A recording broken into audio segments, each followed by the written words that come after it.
안녕하세요. 육아한방 잔소리쟁이 안여미 원장. 수다쟁이 최미영 원장입니다.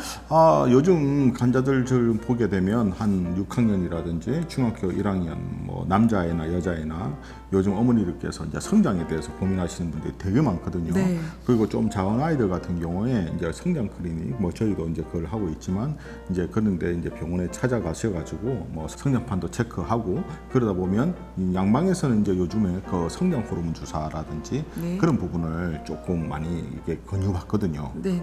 그러니까 아니 뭐- 그 어머님들도 원하시는 분도 있습니다. 아무래도 병이 요즘- 없는데도 불구하고. 그렇죠. 네. 요즘엔 워낙 이제 키에 대해서 민감하시다 보니까 그래요. 네. 그럼 병원에서는 성장 호르몬 주사를 아무래도 이제 권하게 될 거고 최소 1년 정도를 이렇게 치료할 것을 말하게 되는데 네. 사실 너무 이게 큰 아이들 같은 경우는 그 호르몬 치료가 좀 효과가 떨어지는 경우도 많고 네. 또 이제 부작용도 많단 말이에요. 네. 그리고 또 비용도 이게 만만치 한, 않죠.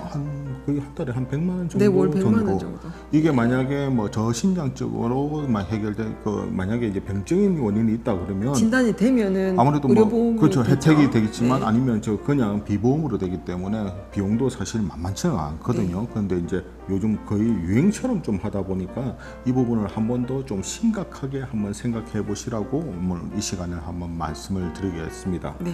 이게 아무래도 호르몬 치료다 보니까 이게 부작용 자체가 있을 수가 있는데 이게 네. 뭐 아무 주사를 맞으니까 매일매일 주사를 맞게 되거든요. 그러니까 아이들이 그 자체가 좀 아프기도 하고 네. 뭐 피도 좀 날 수도 있고 멍도 들 수도 있고 네. 이제 그리고 이제 다른 것보다도 약간 두드러기라든지 가려움증, 네. 발진, 네. 피부 쪽에 약간 트러블이 생길 수도 있습니다. 네. 그리고 정신 증상으로서는 뭐 두통이라든지 어지럼증, 네. 졸림, 네. 감각장애 등 같은 게 이게 신경계 장애가 주로 발생하는 경우가 많거든요. 그렇죠. 근데 모든 아이가 다 그런 건 아니고. 그렇죠. 이제 부작용이 있었을 때. 네네네. 그래서 이게 지금 저희가 제일 딱 생각해야 될 게 뭐냐 그러면 이 성장 호르몬 제제는 성장 장애 등에 치료되는 의약품이다. 네.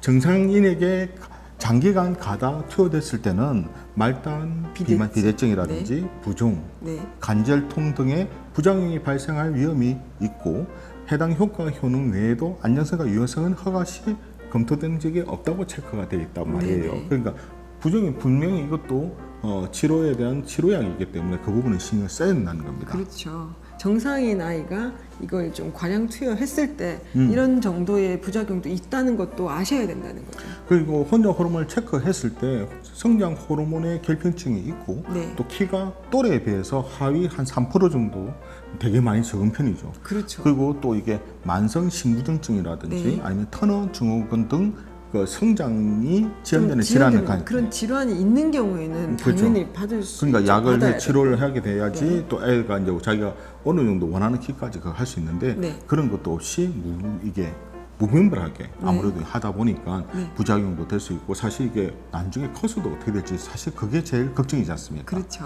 그래서 저희가 권해드리고 싶은 거는 사실 저희가 사실 저는 한의사다 보니까 그거는 저희가 어떻게 말씀을 못 드리지만 적어도 전문의가 정밀하게 검사를 거쳐서 처방을 해야 되고 치료 도중에도 꾸준히 정기 검사를 통해서 성장판과 호르몬 상태를 확인하면서 치료하는 중요한 치료 제제다라는 것을 인지를 하고 네. 그거를 거기에서 도움 될 수 있는 의료기관을 찾아서 네. 그걸 이제 진료를 받아야 되지 않을까 하는 생각이 듭니다. 그렇죠. 전문의 그렇죠. 선생님을 찾아서 정밀 검사를 거친 후에 그 향방을 결정하시는 게 꼭 필요하다. 그래서 사실 저희도 오게 되면 또 사실 성장 호르몬 주사만 맞는다고 되는 건 아닙니다. 그거는 호르몬을 했을 때도 역시 아이의 컨디션이 중요하거든요. 네. 잘 먹어야 되고 네네. 잘 자야 되고 운동도 적당하게 해야 됩니다. 네. 그래야지 저희가 이제 10의 노력했을 때 13, 14 효과가 나오는 거지 여전히 그 성장 호르몬 치료를 받는다 하더라도 먹는 것도 부실해지게 되고 네. 애가 잠도 잘 안 잔다 그러면 그 효과가 제대로 나올 수가 없거든요. 네네. 그러면 오히려 문제가 생기니까 그런 부분도 아이의 생활 습관이라든지 아니면 좀 소화기가 약하다 그러면 그런 부분을 조금 더 치료하는 같이 병행을 하면서 좀 하실 필요도 있습니다. 네, 제 환자의 경우는요. 그 주사를 맞으면서 이런 부작용들, 관절통, 두통, 오심, 소화 불량 이런 것들을 일부러 치료하려고 한약을 먹으러 오기도 합니다. 그러다 보니까 저희도 이제 의논을 할 때 아이가 너무 자꾸 하게 되면 그 병원에서도 호르몬 검사를 체크하시면서 잘 하면서 저희가 할 수 있는 부분은 같이 하자고 말씀을 드리거든요. 네. 왜냐하면 아까 하위 한 3%에 된다든지 또 요즘에 성조수증, 네. 여아감 한 8, 9세 정도 됐는데 아이가 가슴이 나온다든지 아니면 요즘에 남자아이들 같은 경우도 한 3학년, 요즘 4학년, 5학년 애들도 갑자기 음모가 생긴 애들이 있거든요. 빠르죠, 남자. 이제 그런 애들 같은 경우는 아무래도 조금 이제 그 시기를 놓쳐버리게 되면 할 수가 없으니까 좀 검사를 통해서 필요하면 그런 치료도 하는 것도 도움이 될 거라고 생각이 듭니다. 네.